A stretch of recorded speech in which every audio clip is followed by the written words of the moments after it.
My neighborhood wakes up every day like it's filming a new episode of a reality show nobody signed up to watch. The reason for that is Karen, the woman who crowned herself queen of our HOA. She treated the rulebook like sacred text and behaved as though the whole community existed purely to satisfy her demands.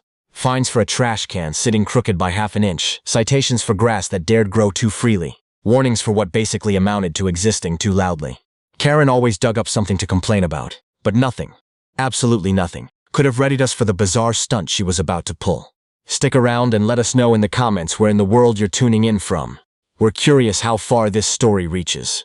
At our latest HOA gathering, Karen showed up wrapped in flowing garments that looked straight out of a quick internet search for religious attire, threw her hands up dramatically, and announced she had finally seen the light.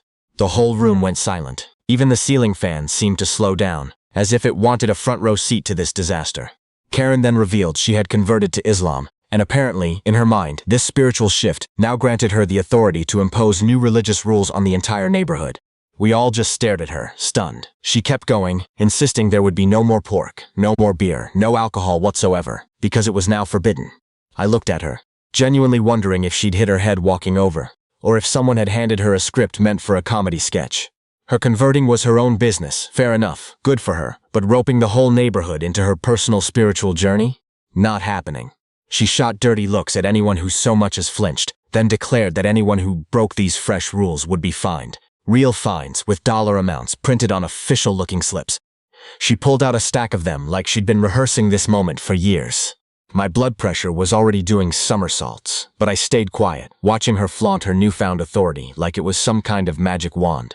I sensed she was about to turn our lives upside down, but I never imagined just how far she'd actually take it. There was no chance I was letting Karen's sudden spiritual awakening morph into a neighborhood-wide dictatorship.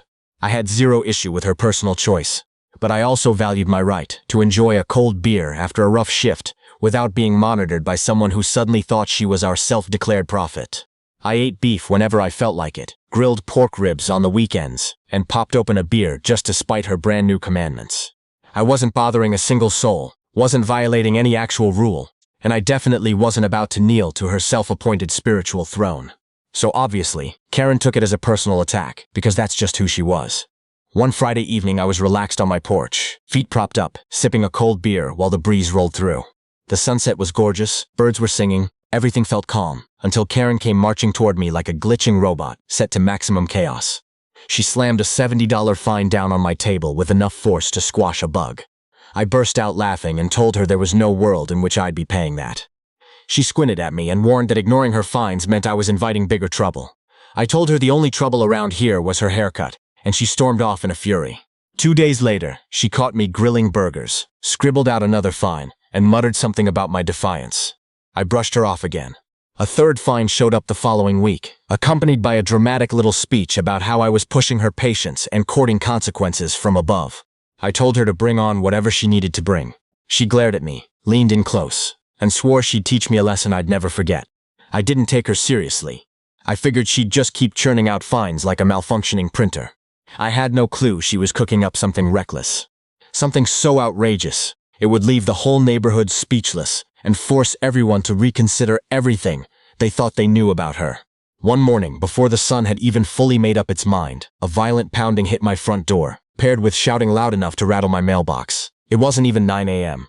yet, and I'd been peacefully dozing, but Karen had clearly woken up ready for war. I opened the door, still half asleep, and found her standing there next to a police officer. Karen stood with her arms crossed, acting like the star detective of her own crime drama, while the officer looked like he was reconsidering every decision that had led him to this exact moment. Before I could even say hello, Karen erupted into a shouting fit. She jabbed her finger at me so hard her elbow nearly dislocated. "Arrest him," she screamed, her voice ringing out across the entire street. The officer blinked, clearly baffled, glanced over at me, then asked Karen to explain exactly what law I'd broken this time. She sucked in a breath, puffed her chest out, and proudly delivered the single most pathetic accusation I've ever heard in my life. He drank beer out in the open, and he's eaten pork more than once. That's forbidden in our community now, under my new rules. The officer just looked at her, waiting for an actual reason. Karen stared right back, fully convinced she'd just laid out the case of the century. He calmly informed her that I hadn't broken any law, and that she had zero authority to arrest anyone for eating bacon or having a drink on their own porch. I crossed my arms, raised an eyebrow, and watched Karen's expression crumble into pure betrayal, like the universe itself had wronged her. The officer turned to apologize to me for the trouble. Honestly, I was ready to laugh the whole thing off, until Karen pulled the most unhinged move of her entire HOA reign. She pretended to walk away, turned calmly, took 2 slow steps, then spun around like a possessed sprinkler head, bolted toward the officer, and smacked the back of his neck with everything she had. Before he could even process it, she lunged at him, arms swinging wildly, eyes completely unhinged. Luckily, he caught her mid-lunge, spun her around with practiced ease, and cuffed her with the calm of someone who'd clearly seen worse. Karen was hauled into the patrol car, shrieking nonsense the whole way. Her arrest didn't just rattle the neighborhood, it exploded like a social media grenade. By the time the patrol car pulled off, half the block was outside filming her scream. "This is religious persecution," as the officer shut the door on her mid-sentence. Within the hour, the neighborhood's online group was in full chaos. Some people were genuinely stunned, others faked their shock for the drama, and plenty were already dropping popcorn emojis. But the real show started once the police released her official charges, and they landed like a verdict from above. Karen wasn't dealing with some minor misunderstanding. She racked up charges like she was collecting trophies. First came assault on a law enforcement officer, enough on its own to earn her a criminal record she'd never live down. Then attempted battery, since hurling herself at the officer apparently counted as violent intent. After that, obstruction of justice, for trying to bend police authority to enforce rules she'd invented in some power-drunk haze. They tacked on filing a false report, since she'd tried to get me arrested for eating pork, like I was some rogue barbecue criminal. And naturally, disturbing the peace, because screaming about beer and bacon at 9 a.m., loud enough to wake the whole street, definitely qualified. But the real cherry on top was the restitution. She was finished. She owed fines for the assault, had to cover the officer's medical evaluation, reimburse the city for the police response, and pay legal fees that piled up higher than the rulebook she used to treat like scripture.